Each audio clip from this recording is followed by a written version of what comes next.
Ndagushuje kandi nkuhaye ikaze kuri Hodari Empire, aho igisobanuro cy'intwara ari ukuvuga ku bw'inyungu rusange gusa. Ubuhinzi mu Rwanda ni inkingi ikomeye y'ubukungu bw'u Rwanda kuko ari igice gitunze abantu benshi, aho benshi bakora ubuhinzi, akaba ari nayo mpamvu nyamukuru ikomeje gutuma leta y'u Rwanda ishora akayabo mu guteza imbere urwo rwego rw'ubuhinzi. Gusa nubwo bimeze gutyo, ubuhinzi mbere bwakorwaga mu buryo bwa gakondo, aho bagiye bahura n'ibibazo bigiye bitandukanye. Ubwo ni abahinzi birimo umusaruro muke, ihindagurikire y'ikirere, kubona inyongeramusaruro bigoye, ndetse n'ikibazo cy'imbuto. Ibyo byose akaba ari zimwe mu mbogamizi abahinzi ba gakondo bagendaga bahura nabyo. Mu gukemura ibyo bibazo byose, u Rwanda rwatangiye gushyira imbaraga mu guhindura ubuhinzi bukoresha ikoranabuhanga rigezweho nk'indege zitagira abapilote, drones, ibinyabuzima bihindura uturemangingo, ubuhinzi bwifashisha amakuru, ndetse n'imbuga zigiye zitandukanye zifasha abahinzi kubona imbuto, inyongeramusaruro, amasoko ndetse n'amakuru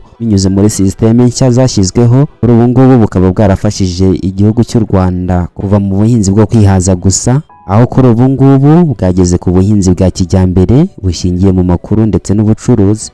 U Rwanda ni kimwe mu bihugu bya mbere muri Afurika, aho rukomeje gukoresha utudege tutagira abapilote mu bikorwa byo kwihutisha iterambere birimo ubuhinzi, ubuvuzi ndetse n'ahandi.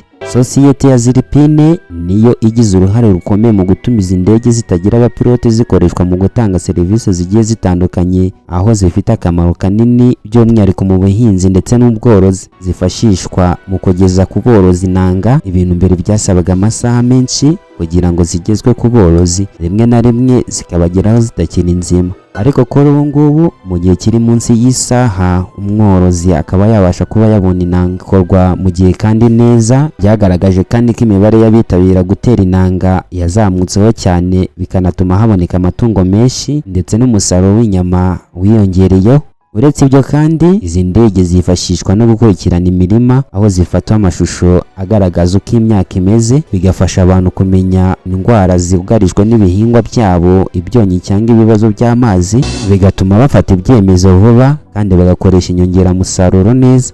U Rwanda kandi kuri ubu ngubu ruri gukoresha ubuhinzi bukoresha amakuru aturuka kuri satellites, ubwo ni ibyogajuru, GPS, sensor ndetse n'ubwenge buhangano kuri ubu ngubu buzwi nka AI, kugira ngo umusaruro wiyongere. Ukuvuga ko amakuru aturuka kuri satellites, ibyogajuru afasha inzego z'ubuhinzi kumenya uko imyaka ikora, kumenya aho umusaruro ushobora kugabanuka, ndetse no kuba zafata ingamba zo gufasha abahinzi mbere y'uko icyo kibazo gikomera.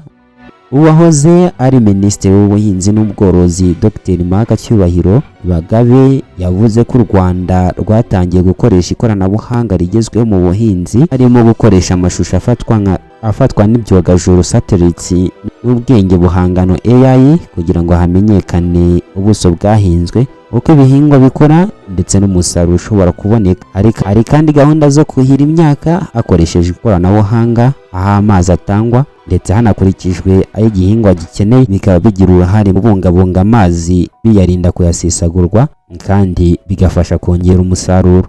U Rwanda kuri ubu ngubu ruri gushyira imbaraga mu ikoranabuhanga rihindura uturemangingo tw'ibinyabuzima, genetics modified organisms, akaba ari ikoranabuhanga riri gufasha imbuto z'ibihingwa zifite ubushobozi bwo gutanga umusaruro mwinshi ndetse no guhangana n'indwara cyangwa se amapfa. Ubwo buryo bufite inyungu nyinshi, bukongera umusaruro w'ibihingwa, kurwanya indwara ndetse n'ibyonnyi, kwihanganira amapfa n'imihindagurikire y'ikirere, kugabanya ikoreshwa ry'imiti yica udukoko ndetse n'ibindi.